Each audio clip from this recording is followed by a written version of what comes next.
ጆርዳን ሀገር እንደዚህ ጥንቅቅ አርጋ እኔ ተናገረችው። ልጅቷ በጣም ጎበዝ ናት። ጥንቅቅ አርጋ በቃ ያለውን እውነታ ቃል በቃል ነው ልጅቷ ስትናገር የነበረው። አስደምጣችኋለሁ እስከ መጨረሻው።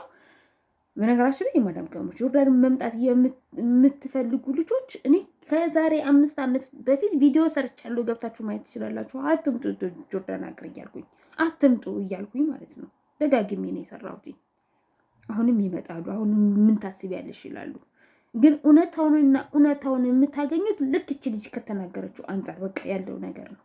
ምግብ አይሰጡም፣ ደሞዝ በመከራ ነው፣ መኝታ ክፍል የላችሁም፣ እንደ ሰው አያዋችሁም፣ እንደ ሰው አይታይም። እኔ ይሄ ነው ብዬ መናገር አልፈልግም። ስለ ህጉ ጭምር እያንዳንዱን በነግራችሁ ከሌላው ሀገር በጣም የተለየ ነው። ዱባይ ሀገር ብትሄዱ ካንስሌሽን አለ 2 ዓመት ከሰራችሁ በኋላ። እዚህ ሀገር የለም ካንስሌሽን፣ ፍሪ ቪዛ የለም። ወጥቶ የመስራት ምንም አይነት እድል የላችሁ ምንም።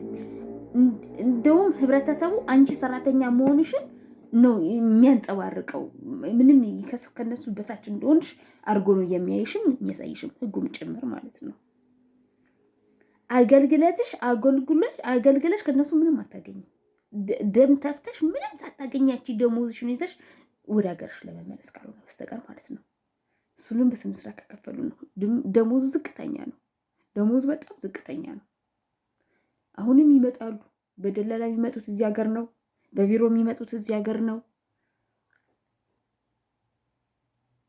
በጣም ከባድ ነው። ከመጡ በኋላ እዚህ ሀገር በጣም እየጠፉ ነው። ከመጣችሁ ከጠፋችሁ በኋላ ኦኬ፣ ግን ቢያንስ እንኳን ትሰራላችሁ፣ የተወሰነ ታገኛላችሁ እስክትያዙ ድረስ እውነት ለመናገር ከሆነ ደግሞ በቢሮ ሄዳችሁ ቢሮ ስትመለሱ ቢሮ ያለው ድብደባ፣ ምግብ የለም፣ ቢሮ ምግብ የለም፣ ሰዎቹ ቤት ምግብ የለም። በምግብ በጣም ነው የምትጎዱት። የዛሬ 5 ዓመት ነው በጣም የተናገርኩት የነበረ እስከስሻለሁ እስክባል ድረስ ማለት ነው። እንደዚህ አትበይ እከስሻለሁ፣ እዚህ ሀገር እኮ ህጋዊ ናት እስከመባል ድረስ ደርሼ ነበረ። የቢሮ ሰዎች ናቸው የሚያሉኝ። ለማንኛውም ማለት ነው አሁን ግን እንደዚህ እየወጡ የሚናገሩ ደፈር ያሉ ልጆች መጥተዋል እና በደንብ አዳምጧት። እሷን በደንብ አዳምጧት። በጣም ነው ያዘንኩት እኔ ባለው ነገር ማለት ነው። ይህን ቪዲዮ ሲጀምሩ ላይክ፣ ሼር፣ ሰብስክራይብ ማድረጋችሁን እንዳትረሱ። በሚቀጥለው ደግሞ ማለት ነው ስለሚጠፉ ልጆች አንዳንድ ነገር እላለሁ እንጂ ስለጠፉ ልጆች አንዳንድ ነገር እላችኋለሁ። ይህን ቪዲዮ የማዳም ቅመም ከሆናችሁ ሼር አድርጉት። እሺ፣ የማዳም ቅመም ከሆናችሁ ሼር አድርጉት፣ አትጎዱ። ሰላም ሁኑልኝ የኔ ቆንጆ። ግን ጆርዳን መምጣት ፈልጌ ነበር። እንዴት ነው ሀገሩ? በጣም ነው የሚያስጠላ። በጣም ከባድ ሀገር፣ በጣም ጨካኞች ናቸው። እንዳትመጪ። እድለኛ ሆነሽ አሪፍ ቤት ካልገባሽ ከስንት አንድ ከ100% 10% አይሞላ። ምግብ እንኳን የለም፣ የምተኝበት ክፍል የለም። ለሰራተኛ ምንም አይነት ክብር የላቸው። ተከፍቻለሁ ብለሽ መክተብ ብትሄጂ እንኳን ደብድበው ነው የሚሰዱሽ። ማንም ያንቺን ችግር የሚረዳ የለም። ሁሉም በዚህ ጋር መጥቶ የሚስቀው ሁሉ ደስተኛ ነው። በጣም ከባድ ቻሌንጅ እያሳለፈ ነው። እባካችሁ ወደዚህ ሀገር እንዳትመጡ፣ ጆርዳን ወደሚባል ሀገር እንዳትመጡ። በጣም ከፍቶናል። ጠንካራ ስለሆነ ነው የምንስቀው፣ እያስመሰልን ሁሉ በጣም ነው ድሃ እንደሆናችሁ እንዲሰማችሁ የሚያደርጓችሁ። በጣም ነው ስደተኛ እንደሆናችሁ እንዲሰማችሁ የሚያደርጉት። በጣም ነው የሚያቋሽሹት። ከነሱ በምንም አናንስም። እንደነሱ አይነት ፊት አለን፣ እንደነሱ አይነት ሙሉ አካል አለን። ግን ደግሞ ሰራተኛ እንደሆናችሁ የምታውቁ ያደርጓችኋል። በሰራተኝነት የለፍር ምግብ በስርዓት የሚሰጣችሁ የለም። በቀን አንዴ እንኳን ከስንት አንዴ ነው የምትበሉት። እና እኔም ቦን ውጭ ወጥቼ ነው ትንሽ በተሻለ ሁኔታ መኖር የቻልኩት። እነሱ ማለት ኮንትራት ቤት እንደነበርኩት ቢሆን እስከዛሬ ወይ ጤነኛ አይደለሁም ወይ በህይወት የለውም ወይ ደግሞ ወደ ሀገር ይሄድ ነበር። ብቻ በጣም ከባድ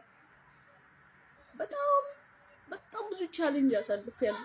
ገና ትንሽ ነኝ፣ ግን በጣም እዚህ ሀገር በጣም ነው የምጠለው። በጣም መጥፎ ህዝብ ነው ያለው። በጣም ብዙ ቻሌንጅ ያለ እኔ ብቻ አይደለሁም። በጣም ብዙ ልጆችን አውቃለሁ። በጣም ብዙ ነገር የሆኑ ልጆችን አውቃለሁ። በእናታችሁ እዚህ ሀገር የምትኖሩ ልጆች በቃ አታስመስሉ፣ ነገሯቸው። በቃ አይምጡ ወደዚህ ሀገር። ከመጣችሁ መመለስ አትችሉም። ብትፈልጉ እንኳን አይመልሷችሁም። በጣም ነው የሚያሰቃዩት። በቃችሁ በቃ። ስለዚህ ኢትዮጵያ የምትኖሩ ልጆች አትምጡ በእናታችሁ። ይህ ቪዲዮ ሼር እያደረጋችሁላችሁ እነሱ ጋር እንዲደርሱ አድርጉ። በቃ አትምጡ ወደዚህ ሀገር። በጣም ጆርዳን የሚባል ሀገር በጣም መጥፎ ነው። ሰዎች በጣም መጥፎ ናቸው። ሰው እንዴት ሰው ያስርባል? ሰው እንዴት 24 ሰዓት እያሰራ ምግብ አይሰጥም እንዴ? ችግራችሁን ልትናገሩ ስትሄዱ መክተቦቹ ይደባደባሉ። ማንም እኮ አያዳምጣችሁም። ማንም እኮ የእናንተ ችግር የሚሰማ የለም። ብትሞቱ ማንም እኮ አይዟችሁ የሚል የለም። ለማንም እኮ ማውራት አትችሉም። ሁሉም እኮ አማራጫቱ ነው የሚስቀው የሚያስመስለው። ሁሉም እኮ ደስተኛ አይደለም። በጣም ነው የሚከፋው። በጣም ነው የሚከብደው። ኢትዮጵያ የምትኖሩ ሰዎች እዚህ ሲስቁ ቲክቶክ ላይ ምናምን ስትያቸው ቀላል አይደለም። በቃ አረብ ሀገር ያለ ህይወት። እሺ ሀገራችሁ ኑሩ። በቃ ወይ ሀገራችሁ ኑሩ። አይ ነው ስለሌላ ሀገር አላውቅም፣ ግን ይህ ሀገር በጣም ነው የሚከብደው። ሁሉም ሀገር እንደዚህ ከባድ ነገር ከሆነ ግን ሀገራችሁ ኑሩ። ማርያም ከመጣችሁ አትመለሱ። በቃ መመለስ አትችሉም። ለምን እንደሆነ አላውቅም፣ ግን እፈልጋለሁ፣ ግን አትችሉም። በቃ እንዴ በቃ ሀገራችሁ ኑሩ። በጣም ነው የምትሰቃዩት። ለማን ቆይ ለማን ተብሎ ነው? በጣም የሚከብደው። በጣም ብዙ ቻሌንጅ አለው። በጣም ጥንካሬ ይጠይቃል። በጣም ትዕግስት ይጠይቃል። በጣም ነው የሚከፉ። ምንም ደስ አይልም። ስለዚህ ባትመጡ ነው የሚሻለው። በቃ አትምጡ። በቃ እንዳትመጪ ወደዚህ ሀገር በእናትሽ። የመጣች ትሰቃያለሽ። አብዛኛው የሚሰራው ጠፍቶ ነው። አብዛኛው የሚሰራው ውጪ ነው። ሲስቅ የምታየው ወይ ጠፍቶ ውጭ ምናምን ያለው። የመዳን ቤት ውስጥ ያሉ ልጆች በጣም ስቃይ ውስጥ ናቸው። ስልክ መያዝ አትችይም፣ ምግብ አትበይም፣ ክፍል የለሽም፣ ስራ ይበዛል፣ እንደፈለጉ ይመቷችኋል። ከባድ ነው። በቃ አትምጡ ወደዚህ ሀገር በማርያም። ሁላችሁም ሸር አድርጉላችሁ። ጆርዳን የምትኖሩ ልጆች ደግሞ ነገሯችሁ። ለምን ትስቃላችሁ? ለምን እናስመስላለን? በቃ ነገሯችሁ ያለውን ሁኔታ። እስኪ ሁላችሁም አሁን ኮሜንት ላይ ጻፉ። ጆርዳን የምትኖሩ ልጆች ምን አይነት ሁኔታ ውስጥ ናችሁ? እስኪ ያለሽበትን ሁኔታ ኮሜንት ጻፉ። ምክንያቱም እናንተ የምታወሩት ነገር ሌሎችን ያስተምራል።